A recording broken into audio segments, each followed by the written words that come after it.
if you don't know where I live, here's a hint. I rep it on my coffee mug. That is gangster. Hello, how you doing? My name is Nuri and I'm a freelance director slash cinematographer, originally from London, United Kingdom, and now based in Detroit, Michigan. And today we are talking about overcoming editing anxiety. Editing anxiety, I feel like, is something that we all have and not enough of us speak about. I can say firsthand, even with the project that I had recently, when you have a big project, when you've filmed for 3, 4, 5 days and you have all that footage and you have a client depending on you, a client who you've assured that you have control over this project and you have the creative talent and the direction to make the video they need. The footage is there on the hard drive and I just become very nervous. I almost get a bit of anxiety. It's very difficult for me to kind of start the project or continue the project. I feel like for us freelance filmmakers, when it comes to filming it's very tough, but it's easy in the sense that you don't have to think as much. It's kind of programmed into you. For example, when you got a camera in your hand and you're out there on set, or you're filming a documentary, or you're filming something real, you kind of know what to do subconsciously. You know how to point and shoot, you know how to take good shots. But then when you're in the comfort of your own home or your home office, it suddenly becomes a bit more daunting to have to open up that hard drive, put the files into Premiere Pro or DaVinci Resolve or Final Cut, or whatever you use, and just kind of like create the video that you've set out to do. But there are hacks and there are ways to get about this. So I've created this video for you and for myself to remind us about how we can overcome our editing anxiety, and that comes in different stages and steps. Now, the first 2 stages have absolutely nothing to do with actually editing itself, but it definitely helps with mindset.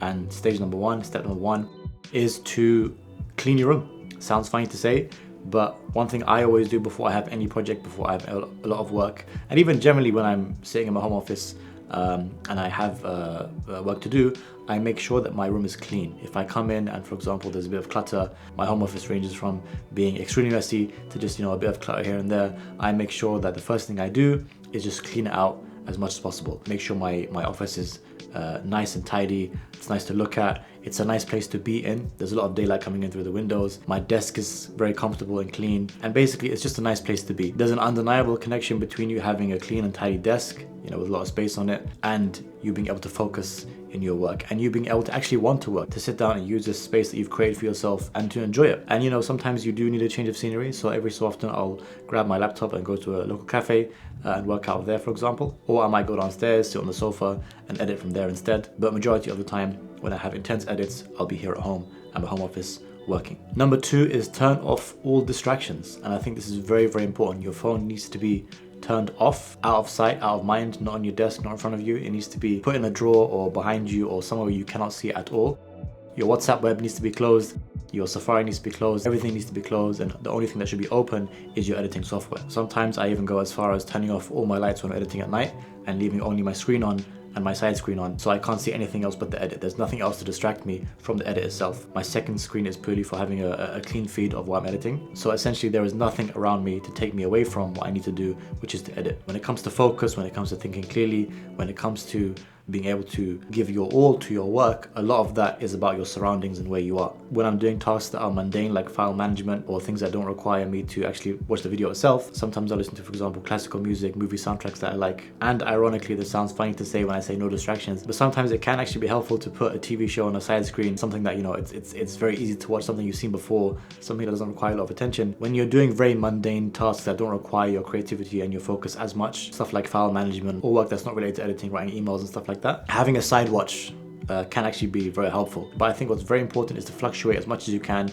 between these kind of working setups. Working from home, working from a cafe, working with absolutely no distractions, working with the lights off, or working with slight distractions. Depending on what you're doing and depending on what your mindset is, you have all of these methods of working available to you to kind of utilize to ensure that you can finish your work. The third thing I'll say goes back into tidiness and organization, which is organize your files. Typically when I'm filming, for example, I'll have my files organized on my drive into day 1, day 2, day 3 if it's a 4 or 5 day shoot. But the first thing I'll do when I sit down to edit is just organize all my files as much as possible. Be as meticulous as you can with the organization. So for example, typically I'll have interviews A cam and B cam. So I'll make a folder for interviews. I'll make folders for the subjects that I've interviewed with their names. And in those folders, I'll have, for example, A cam and B cam. That's obviously related to interviews. When it comes to B-roll, I'll still be very specific.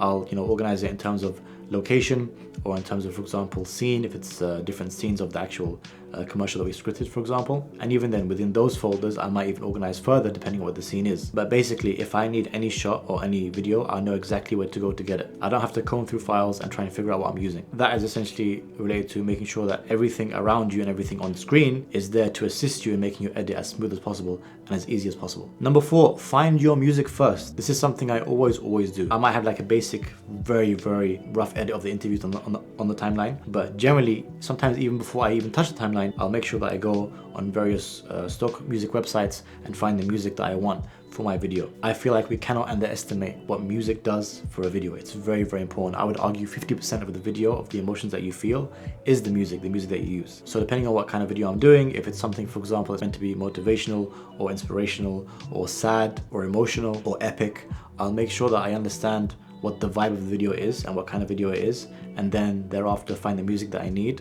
Often I'll need 2 or 3 tracks per video, so I'll make sure that the 3 tracks that I have sync in terms of the instruments that are being used, for example, or the kind of vibe of the music. But I'm a big believer in editing to music, so I really make sure that I have my tracks set in stone before I even start editing. And I might, for example, have a pool of 6 or 7 or 8 tracks that I'm going to pull from during the edit itself. So I might not use all 6 or 7, but I'll focus on, let's say, 2 or 3. Websites that I use include audio.com, Epidemic Sound, Motion Array, and Envato Elements. And tip number 5, which might sound obvious and even a bit pretentious, is just start editing. Start editing for just 10 minutes. What can be daunting about these projects is the fact that we don't know what they look like because we haven't actually started editing them yet. Even though we might have a vague idea of what the final product is going to be, the uncertainty of what the timeline might look like, or the uncertainty of how many hours you're going to put into this project might scare us sometimes. It definitely scares me. So I think once you've set your working area and you've set your mindset, the most important thing is just to start. There is nothing more important than starting. And the reason I say start for 10 minutes is because usually what happens is once you're 10 minutes in, you're not going to give up. You're going to continue for an hour, 2 hours, 3 hours, or 4 hours. The 2 or 3 or 4 hours that you're spending editing is the most difficult.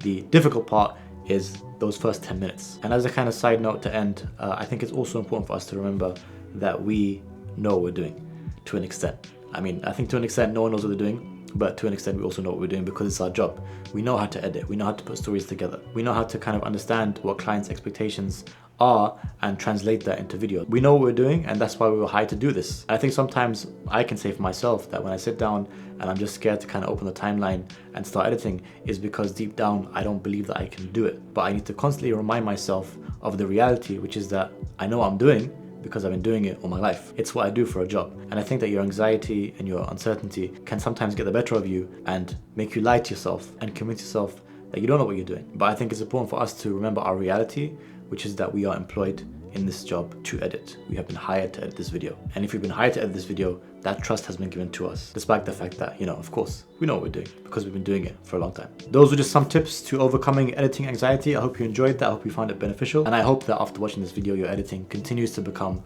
fruitful with the consistent motivation to finish all your work. Thank you for watching. Hope you enjoyed that. If you enjoyed this video, please don't forget to subscribe. I'll be posting a video every single Monday related to my filmmaking craft, gear, reflections, film theory, cinematography breakdowns, and more. Thank you for watching. I'll see you next week. Take care.